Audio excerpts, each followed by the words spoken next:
transportation problem. The problem to the find minimum cost to the transport the homogeneous commodity from the various origin to various destination is called transportation problem. क्या मतलब है इसका कि transportation problem एक ऐसी problem है जिसमें हम मिनिमम कॉस्ट फाइंड करते हैं किसी चीज़ को ट्रांसपोर्ट करने के लिए, किसी ऑब्जेक्ट को ट्रांसपोर्ट करने के लिए। कहाँ से?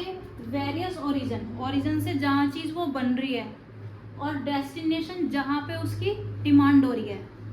जैसे यहाँ पे ये फैक्ट्री है, टोटल किसी भी कोई बिजनेसमैन है उसके पास टोटल M तक फैक्ट्रीज है।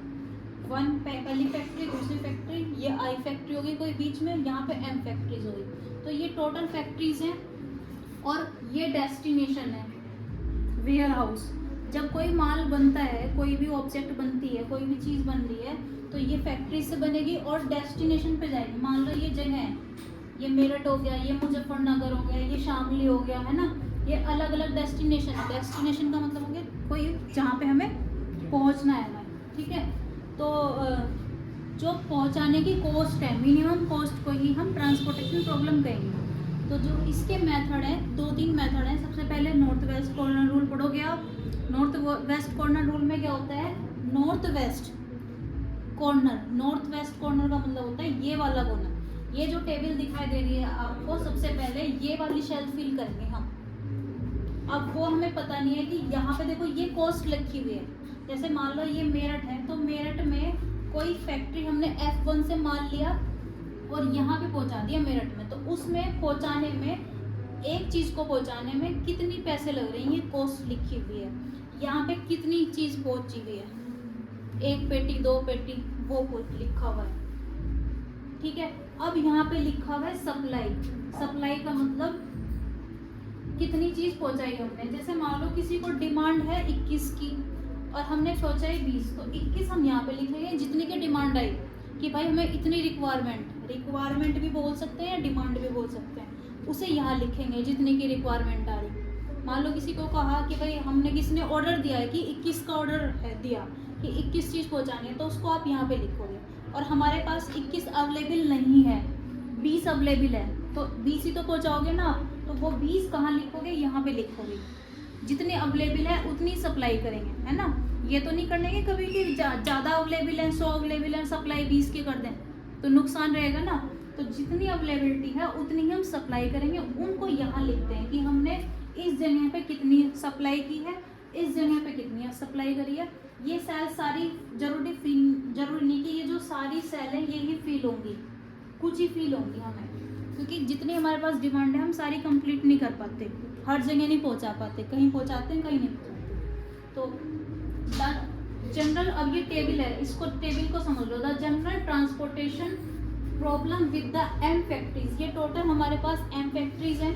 फैक्ट्रीज भी बोल सकते हैं या ओरिजिन का मतलब होता है उत्पत्ति, जहाँ से कोई चीज़ बन रही है। और इसको हम डिनोट करेंगे F से लेके I तक। I की जो वैल्यू है वो 1 से लेके M तक है, बीच में कहीं पे I भी पड़ रहा होगा, ठीक है। और सोर्सेज ऑफ सप्लाई जो है ये, मतलब हम ओरिजिन भी बोल सकते हैं, सोर्सेज ऑफ सप्लाई भी बोल सकते हैं इसको, ठीक है। एंड हमारे पास क्या है? वेयर हाउस का मतलब जहाँ पे हम कोई चीज़ स्टोर करके रखते हैं या जहाँ पे हम कोई चीज़ पहुँचाते हैं, डेस्टिनेशन। तो W है यहाँ पे, इसलिए इसे W से डिनोट करते हैं। फैक्ट्री F से, तो इसलिए इसे फैक्ट्री से डिनोट करते हैं, ठीक है। तो ये जो हमारे पास वेयर हाउस है वो कहाँ से कहाँ तक है? 1 से लेके N तक। उल्टा नहीं करने के कभी भी, हमेशा याद रखेंगे जो फैक्ट्रीज है वो 1 से लेके M तक ही रहेंगे, ये नहीं कि यहाँ पे N कर दो, यहाँ पे M कर दो, ठीक है। तो जो आपके पास वेयर हाउस है वो 1 से लेके N तक है। ये हमारे पास जितनी हमने चीज़ पहुँचाई है वहाँ पे, ये कॉस्ट है, कितनी कॉस्ट लगी। कॉस्ट को हमेशा आप इधर लिखते हो, ये एक जो है बॉक्स है, इसको बोलते हैं सेल, SEL, ये। तो जब भी हम ये लिखते हैं कितनी चीज़ हमने पहुँचाई है, वो यहाँ पे लिखते हैं बीच में सेल के, और जो कॉस्ट है उसको यहाँ लिखते हैं कॉर्नर में, ठीक है। फिर ये डिमांड और सप्लाई आगे समझ में। अब ऑब्जेक्टिव अगर पेपर आ रहा है आपको तो ये पूछ लेते हैं कि जो आई है उसका, आई का जो नोटेशन है वो किस चीज को डिनोट करता है ये आई। तो आई का मतलब है इंडेक्स फॉर ओरिजिन। आई का मतलब क्या है? Index for origin. इसी तरह से ये जो जे आ रहा है बीच में, ये किसको डिनोट कर रहा है? इंडेक्स फॉर डेस्टिनेशन या वेयर हाउस। फिर इसके बाद एक्स आई जे का मतलब है नंबर ऑफ यूनिट्स, कितनी चीज पहुंचाई हमने। और शिप का मतलब पहुंचाना, route from origin to destination, origin से डेस्टिनेशन पे पहुंचने। ठीक है, अभी रूट भी पढ़ोगे आप। रूट कोई चीज हमने पहले यहाँ पहुंचाई, फिर उसके बाद यहाँ पहुंचाई, फिर यहाँ पे, फिर सबसे लास्ट में है ना, जो सबसे लास्ट का मेथड मॉडिफाइड मेथड है, उसमें सबसे मिनिमम कॉस्ट आती है किसी चीज को पहुंचाने की। फिर यहाँ पे आगे हमारे पास एक्स आई जे, मतलब आई की वैल्यू है ना, हमने इसे एक्स आई जे से डिनोट कर दिया। आई का मतलब समझ जाओगे, 1 से लेके क्या हो गया, आई का मतलब 1 से लेके m, और जे का मतलब 1 से लेके m तक।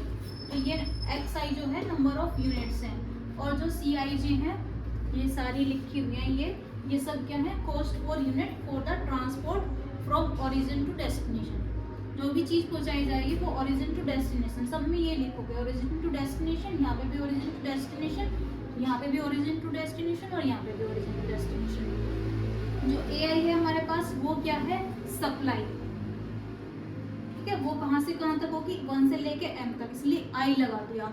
और जो बी जे है वो क्या है हमारे पास? या तो डिमांड बोल देंगे या फिर रिक्वायरमेंट। तो जे ही क्यों लगाए यहाँ पे? क्योंकि जे की जो वैल्यू है वो 1 से लेके n तक है। इतनी बात क्लियर होगी।